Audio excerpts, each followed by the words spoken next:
अभी जो हमने इंडिविजुअल बेसिस पे एग्जांपल किए हैं, इनको हम कंबाइन करेंगे, कंसोलिडेट करेंगे, तो हमारा एक बड़ा क्वेश्चन जो है वो पास्ट पेपर का बन जाएगा। लेकिन पेपर में अब जिस चीज के चांसेस ज्यादा है ना, वो है कि फाइनेंशियल स्टेटमेंट्स के ऊपर इम्पैक्ट क्या होगा वो। अब देखिए, फाइनेंशियल स्टेटमेंट के ऊपर जो है वो प्रॉफिट है। हमने क्या करना है, हमने एरर्स का इम्पैक्ट देखना है प्रॉफिट के ऊपर, कि प्रॉफिट गलतियां होने से। अब एक चीज बताएं, चले हम एरर्स को ना जनरलाइज करते हैं। आपने एरर्स की हैं, एरर्स दो तरह की हैं, ठीक है। एक एरर ऐसे हैं जिससे आपका एक्सपेंस जो है इंक्रीज हो गया, एक एरर ऐसा है जिससे आपका एक्सपेंस डिक्रीज हो गया। एक एरर ऐसा है जिससे आपका एक्सपेंस इंक्रीज हो गया, एक एरर ऐसा है जिससे आपका एक्सपेंस डिक्रीज हो गया। अब एक्सपेंस डिक्रीज हुआ हुआ तो हमारा प्रॉफिट क्या होगा, इंक्रीज हुआ होगा। अगर खर्चा हमने कब रिकॉर्ड कर दिया तो हमारा प्रॉफिट क्या हो गया होगा, ज्यादा हो गया होगा। अगर हमने खर्चा ज्यादा रिकॉर्ड कर दिया है तो प्रॉफिट हमारा क्या हुआ होगा, कम हुआ होगा। ऐसे ही है, जैसे फॉर एग्जाम्पल डेप्रिसिएशन थी ओरिजिनल, वो थी 10,000 की। अगर आप डेप्रिसिएशन रिकॉर्ड कर लें 8,000 की, तो तब आपका प्रॉफिट जो है वो 2,000 से बड़ा होगा। अगर आप डेप्रिसिएशन रिकॉर्ड कर लें 12,000 की, तब आपका प्रॉफिट जो है वो क्या हुआ होगा, 2,000 से कम हुआ होगा। अब जब आप रेक्टिफिकेशन करेंगे तो इस रेक्टिफिकेशन का आपने याद रखना है, रेक्टिफिकेशन करेंगे। अगर ये गलती है तो इस गलती को जब हम सुधारेंगे, जब हम एक्सपेंस को रीस्टेट करेंगे, तो यहाँ पे प्रॉफिट हमारा क्या हो जाएगा, कम हो जाएगा। और जब यहाँ पे हम एक्सपेंस को रीस्टेट करेंगे तो यहाँ पे हमारा प्रॉफिट क्या होगा, ज्यादा हो रहा होगा। तो ये चीज हमने क्या करनी है, हमने देखना है क्या है और क्या नहीं। अब इसमें भी ना जब एरर्स होते हैं, एरर्स की भी मुख्तलिफ इकसाम हमें मिलती है, मतलब इकसाम कह सकते हैं इम्पैक्ट के लिहाज से।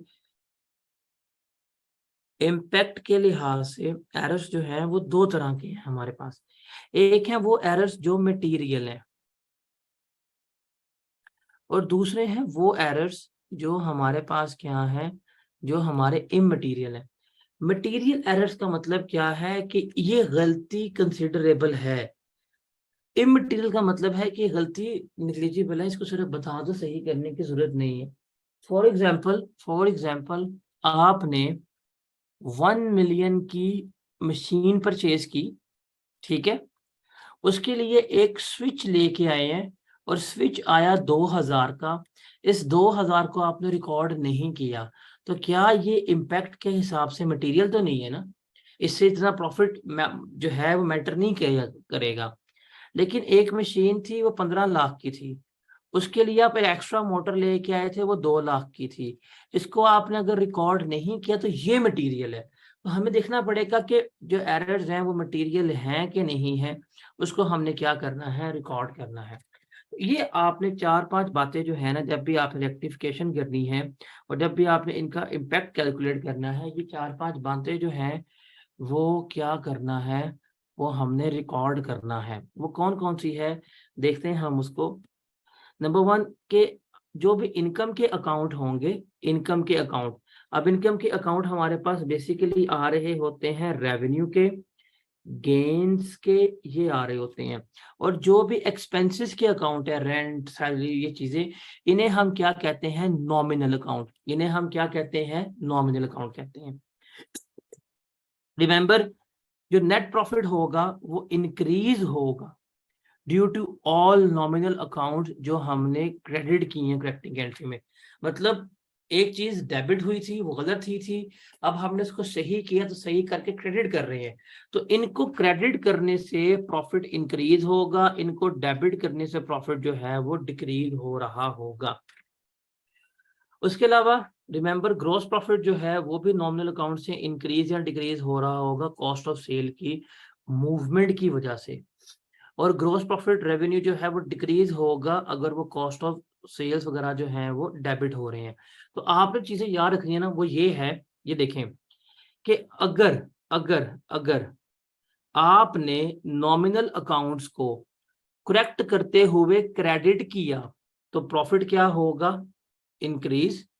इन नॉमिनल अकाउंट्स को करेक्ट करते हुए डेबिट किया तो प्रॉफिट क्या होगा, डिक्रीज। अगर कॉस्ट ऑफ सेल्स हो गई या रेवेन्यू चीजें रिलेटेड जो हैं, अगर वो क्रेडिट हो रही हैं तो प्रॉफिट हमारा इंक्रीज होगा, और अगर ये डेबिट हो रही हैं तो प्रॉफिट क्या होगा, हमारा डिक्रीज हो रहा होगा। ये बातें जो हैं आपने क्या करनी है, ये हमने याद रखनी है। और नॉमिनल अकाउंट का मतलब है ये वो अकाउंट्स हैं जो इनकम और एक्सपेंसेस से रिलेट कर रहे हैं।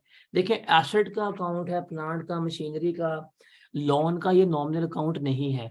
नॉमिनल अकाउंट कौन से कहलाएंगे हमारे, जैसे फॉर एग्जांपल सैलरी का, रेंट का, सेल्स का, ये नॉमिनल अकाउंट है। इनमें मोस्टली गलतियां होती हैं और इन गलतियों का ट्रीटमेंट जो है वो हम इस तरह से कर रहे होंगे। एग्जाम्पल देखते हैं that the following correcting entry has been passed to correct the error given in example 15। हमने यहाँ पे example 15 यहाँ पे की थी ये वाली थी example नंबर 15 हमारी, कि सेल्स रिटर्न थी 800 की, करेक्टली रिकॉर्ड की थी, लेकिन हमने वो क्रेडिटर को भी हमने डेबिट कर दिया और परचेज रिटर्न को भी हमने डेबिट कर दिया। अब ये है, अब इसकी हमने क्या करनी है, यहाँ पे रेक्टिफिकेशन पास करें, जो ऊपर हम देख के आए हैं कि हमने क्या किया था, हमने सस्पेंस अकाउंट को क्या किया था, क्रेडिट किया। जब हमने सही किया, उस गलत एंट्री को सही किया, तो सस्पेंस अकाउंट क्रेडिट किया था और सेल्स रिटर्न जो है वो भी डेबिट हुई, परचेज रिटर्न जो है वो भी डेबिट हुई। अब ये सेल्स रिटर्न हो गया, परचेज रिटर्न हो गया, ये दोनों कौन से हैं, नॉमिनल अकाउंट है। और इस नॉमिनल अकाउंट की वजह से क्या हो रहा है, जब हम करेक्ट कर रहे हैं तो करेक्टिंग एंट्री मेरी क्या है, क्रेडिट है।